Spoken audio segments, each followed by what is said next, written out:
one. So that was his uncle Nathaniel. His father, Isaac Stevens, when a young man, was involved in developing some lands up in what is now Maine, because there were land grants given to several Andover military men who had served in the French and Indian War. So Isaac Ingalls Stevens' father, Isaac, we'll call him Senior, was up there clearing land in Maine when he was a young man, but a tree fell on his leg and severely injured it. They wanted to amputate, he refused, he suffered, and eventually couldn't work up there anymore, so he made his way back down here to North Andover, which of course was then Andover, since it was before 1855 when the two towns separated.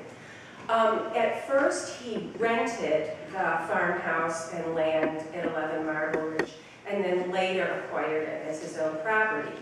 He married Hannah Cummings, who was another Andover woman, and they had 5 children. Possibly to compensate for his crippled leg, which he might have been feeling insecure about, Isaac Sr. liked to drive carriages really fast. He was notorious for that. Except one time he took a corner too fast, the carriage overturned, and his wife was severely injured, both physically and mentally. She lingered for 2 years and then died, leaving little kids and Isaac with his crippled leg. Later, he married the family housekeeper, Anne Elizabeth Poor. So she became his second wife in 1829. And just as a side note, when we've been working on our house, we've noticed a lot of cosmetic and structural renovations that seem to date from, that period around 1830. So it would stand to reason that when a new wife came into the house, she probably wanted to remodel it and just kind of do it over in her own taste. In Isaac Ingalls Stevens' son's biography of his father, which was published in the 1880s, there are several veiled comments about the children not really liking their new stepmother, and Isaac admonishing his sisters to try to get along and try to understand. So I don't think it was a really happy household after that second marriage. Anyway, Isaac himself was the oldest boy. He was very small of stature. Some accounts estimate he was only about 5'1". It's been supposed that he may have had a pituitary gland disorder because in some pictures that you'll see and in some accounts of meetings with him, he's referred to as having a large, shaggy head. So it almost looked as if his head was a little too big for his body. When I pass some pics around, you may be able to detect that. He was a brilliant young man, very smart in mathematics and science. He attended Franklin Academy, which stood at, I think, is it next to the Hobart Park House? Right, up in there? front Yeah. of the secondary. On Academy Road. And then later went to Phillips Academy, where he did very well. He, with the recommendation of then Congressman Dayton Osgood, as well as his uncle Nathaniel Stevens, who were both very influential, he went to West Point. And later, in 1839, graduated first in his class. He was very smart, very ambitious, and just packed a lot into his short life of 44 years. After graduating from West Point, he went to Fort Adams in Newport, Rhode Island to work on the fortifications there. And there he met his future wife, Margaret Lyman. And the Wanton Lyman Hazard House is still owned and operated by the Newport Historical Society. And I still haven't got down there, but I really want to. He married Margaret Lyman in Newport, Rhode Island, and they were there for a while. Later, he became involved in the Mexican War and served meritoriously there, and was really working his way up the political and military ladder. He became involved with the survey for the establishment of the Pacific Northwest Railroad, and was surveying all the land between, I think, St. Paul, Minnesota and Tacoma, Washington, which hadn't been investigated yet. On his team was future Civil War General George McClellan, who he had a falling out with during the survey because McClellan was sent to survey an area around the Cascade Mountains and did kind of a hasty job of it, not thorough enough, reported that the snows were more than 25 feet deep, so there was no way a railroad could ever go through. And Isaac Ingalls Stevens didn't trust that, sent another party out. Turns out the snows weren't nearly that bad, and eventually not one but two railroad lines were built along that area. So after that, he and McClellan were never on good terms, and this would come up later in the Civil War. In 1853, he was appointed the first governor of Washington Territory, which is now Washington State, and really made his mark there, and that's why so many of the family papers are now lodged in Washington State and also in Oregon. His son, Hazard Stevens' family papers are at the University of Oregon. But he lived in Olympia, Washington during the 1850s. There was some trouble with the Native Americans. He attempted to remove them to reservations. At times there were uprisings that he called out military troops to quell. And there was, you know, in light of today's view of history, some things he did might have been seen as overly aggressive and not really sensitive to the needs of the Native Americans who were living there. But anyway, here he is in the dress of Northwest Indians. I don't know exactly which tribe this is. This book, by the way, is the best source I've encountered so far on Isaac Stevens' Young Man in a Hurry by Kent Richards, published by Washington State University. I'm going to pass this around in a minute, but first I'd like to pass around something I found on eBay. This is an 1839 original silhouette of West Point cadet Isaac Ingalls Stevens. Again, you'll see the body proportions that I was referring to. We don't know how accurate this is. I only wish I could have afforded it, which I couldn't when I went on eBay. But let me just pass that around so you can see what he looked like as a young man. Oh, here's another one. Yeah. Yeah, this is the one you have in the display case. Right. Okay. Anyway, when the Civil War broke out, he lobbied hard to get an appointment fairly high up in military ranks. He was appointed to head up a unit called the 79th New York Highlander Regiment. And this regiment was in danger of mutinying because its current leader, Cameron, there was some problem about not granting the leave they had been promised, and they were all angry and getting drunk and about ready to desert. Isaac Ingalls Stevens came in and actually being a very good leader, understanding the needs of the men and yet understanding the need for discipline as well, he managed to wrangle them back into shape, and they later became very, very loyal to him, especially during the Battle of Chantilly, which ended in his death. He was first stationed in South Carolina at Port Royal and James Island, and was involved in the Battle of Secessionville there.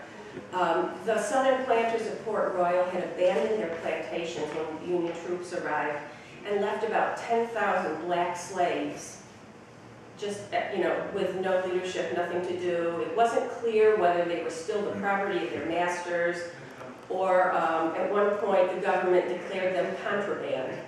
So he had to wrestle with his own unit, which he was still bringing under control, 10,000 slaves, whose job, they didn't really know whether they should continue working on the cotton plantations or leave. They were still afraid of their masters coming after them. It was a really chaotic situation. Also arriving at that time in 1861 were cotton agents, who the lucrativeness of the cotton fields was not lost on them. And this was in the coastal islands of South Carolina, and maybe you've heard of Sea Island cotton, very high quality cotton because it's a lawn staple cotton. So cotton agents came down from the north because it was a lucrative money-making opportunity. So he had cotton agents, he had slaves, and then there was a group called Gideon's Band, evangelists and missionaries, who saw an opportunity to educate and Christianize the slaves. So this was another group. So it was a really strange situation. He had his hands full and managed to fight the Battle of Secessionville, which was not good for the Union. After that, he was called back up to Virginia and became involved in the Battle of Chantilly, which would end in his demise. At this time, his son Hazard, who was one of the first people to climb Mount Rainier in Washington, by the way, was his adjutant, another fine young man. And I'm going to pass around a picture of, this was taken in Port Royal, South Carolina, around June of 1862. Seated, you will see Isaac Ingalls Stevens, and this young man is his son Hazard. How do you spell his son's name? H-A-Z-A-R-D. That's an old Newport, Rhode Island name, distantly related to Oliver Hazard Perry.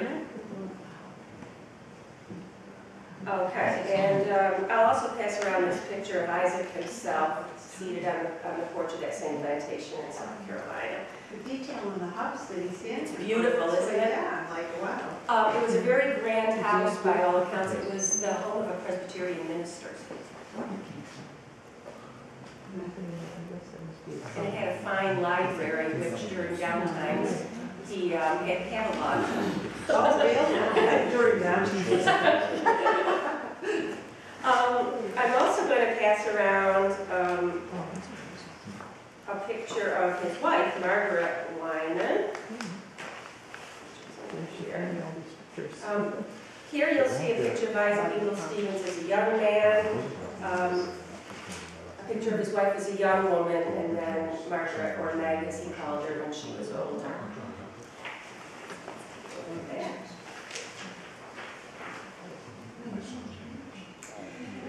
Anyway, at the Battle of Chantilly, near Fairfax, Virginia, he was leading the Highlanders. Also there was General Philip Kearny, who was killed very soon after Isaac Ingalls Stevens was. The battle was raging.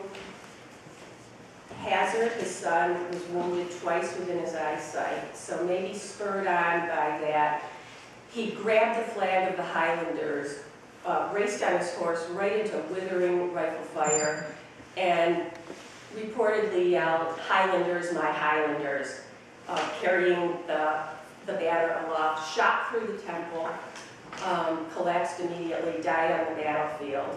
And a few years, no, it was more than a few years ago, it was about 10 years ago, Bob and I were down in Virginia to do a Revolutionary War reenactment, so of course we had to go to the site. There indeed is a monument with Stevens and Kearny engraved on it. And it's in a light woodland, and there was like a small creeping plant covering the ground right there where he had fallen. So I took a sprig of it home, and it's now growing in my garden bordering 4th Street as a memento of this very brave man. After his death, the flag that he was carrying, stained with his own blood, was presented to his widow. I don't know where that is now. And she moved to Boston. Her youngest son, Oliver, became a district attorney in Boston and also was involved in censoring Walt Whitman's Leaves of Grass when it was published, as an aside. So she never remarried. Her two girls, remarried and moved out to Washington. And apparently the Washington connection was very important to the family because the forebears lived there, and that's why these papers were donated to those libraries out there. Curiously, in one closet in our house, I guess it was the custom in the 19th century to line closets with wallpaper, probably to keep out insects and maybe for another layer of insulation. But there's a fragment of a newspaper from Olympia, Washington, dated 1860. So whether he, sent newspapers back to his father to see what was going on, or I don't know, it could have been in some family papers. But when we first acquired the house, I'm like, why Olympia, Washington? How did this get here? And then as I found out more and more, it was very clear, the family connection. So he predeceased his father, the old man Isaac, who was still living in North Andover with his second wife. The census records for the Civil War period indicate that the older Isaac and his wife, both about age 70, were living there. The girls had died young, so it was just Isaac and his younger brother Oliver who survived. And then there were 5 servants, hired men and maids living in that house too. By the way, Isaac Ingalls Stevens' father was an ardent abolitionist as early as the 1840s. And in that book, there is a footnote referencing a family letter written by one of the daughters in 1842 saying, "Tonight we had the blackest man I've ever seen stay in our house." So I think that's enough proof that the house really was a station on the Underground Railroad, and I'd love to see the original letter. It was a very interesting family with very interesting connections, both, you know, ranging from here in North Andover to Newport, Rhode Island, to Charleston, South Carolina, and the Sea Islands, Chantilly, Virginia, all the way across the country to Washington State. So although he was only 44 when he was shot off his horse, he really packed a lot of activity and a lot for his family, and I guess all of us to be proud of. And this side of the display case is devoted to him. Very nice, succinct summary of his life here, and also in the little booklet you have. I'm continuing to do more research. I still haven't finished reading that whole book that Charlie's holding. But quite a fascinating man for his time, and even looking back, with so many connections to our town. I just wanted to point out, these 2 pictures of our house up here probably were taken around after the Civil War period in like 1874-75, because Isaac Ingalls Stevens' younger brother, although he lived in Boston, turned this into a gentleman's farm after the Civil War, and he remodeled the house and added the bay windows. So those are a Victorian addition. That's, you know, one of the ways we can date the house. I don't know of any earlier photographs or even renderings of the house before then, so we're glad to have those on hand. One other thing to end on kind of an amusing note, when I was doing internet research on Isaac Ingalls, I stumbled across who should play Isaac Ingalls Stevens if a movie was made of him. Somebody said Brad Pitt. I don't know, that's up for discussion, but the stuff you find online is really fascinating. If anybody has any questions, I'll do my best to answer them. Where was he buried? He is buried in Newport, Rhode Island. There's quite an important monument erected to his How did memory. he get there? Because that's where his wife's family lived, Oh, okay. and she wanted the body brought back there. You say it's named after one of them, I look at it. It is, and there's also a Fort Stevenson outside of, I think it's in Oregon. This is curious. Fort Stevens, named after him, was built in 1864 or 65 because at one point it was felt that the British were going to ally with the Confederacy and swoop down from Canada. We did look at the Stevens past, though. That's not the same Stevens. Oh, it isn't? No. Who is it? Do you know? I don't remember who it is, but it's not him.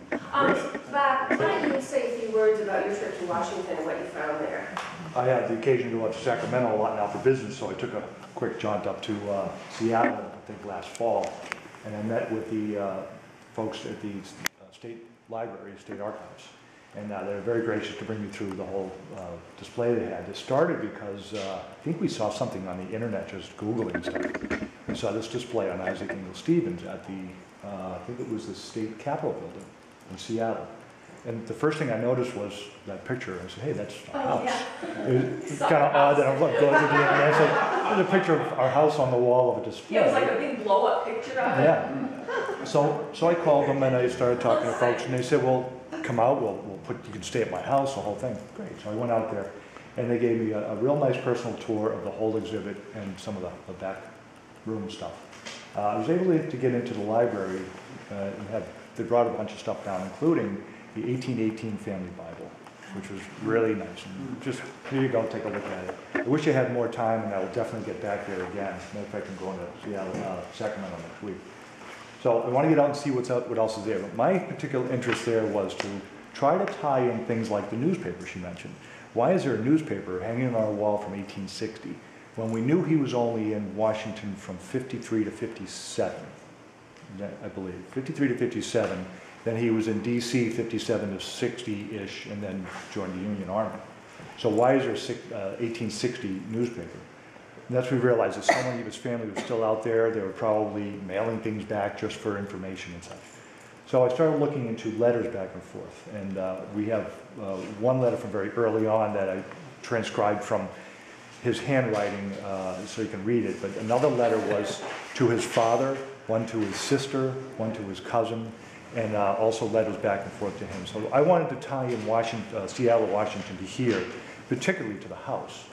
And one of the letters I noticed as early as, I think 1836, when he was a cadet, to his uncle Nathaniel, was actually addressed to North Andover, as early as 1836, which I thought was interesting. Unusual, two post offices. Yeah. And so And, it was and that, so even though they didn't call it, even though it didn't formally split till, I believe, 55, they must have still been calling it North Andover. But it's very interesting to see letters back and forth, even one to his sister, rather from his sister, who complained, if you send a letter to the house, it won't get to me, I'm in Maine now. You know, so some interesting correspondence back and forth. They have a lot of stuff out there, quite a collection. They're continuing to build it. The display at the state Capitol building is there until, I think it's probably until next February, and then it's coming down again. But I want to get out there and find more stuff. It's real interesting. In Olympia or Seattle? Capital's I Olympia. don't, I'm sorry, Olympia. Yeah. Yeah, I was in Seattle too, that's what it was. We went to where his original house was, as a marker for that. So I tried to get to all the places I could. I only had a day and a half. So next trip I want to narrow it down and start looking into it a little more specifically. But they have a lot of things out there that are very directly tied to him and his family, and a lot of original letters. I forget which portrait of him. I think it was just a headshot. They have the negative of those, the original negatives in New York. So I didn't know where to start. He kept on bringing up boxes, and I just didn't have time. Charlie and I both have children living in Seattle. Let's so go. We'll meet you out there. We'll go through it all. It's really interesting. Well, Seattle to Olympia's not far. You almost need to relocate for like 6 months so you can really. I know, do the problem. Don't say that. They're trying to get me to move to Sacramento. I don't want to do that. I told them I moved the house once. I'm not moving it that far. Well said. See, we'll let it take. That's right. We wouldn't want to do that. Okay. Thank you very much for your attention. Thank you. Very much. This is why we had Ticia do this a lot. They have such great in-depth knowledge that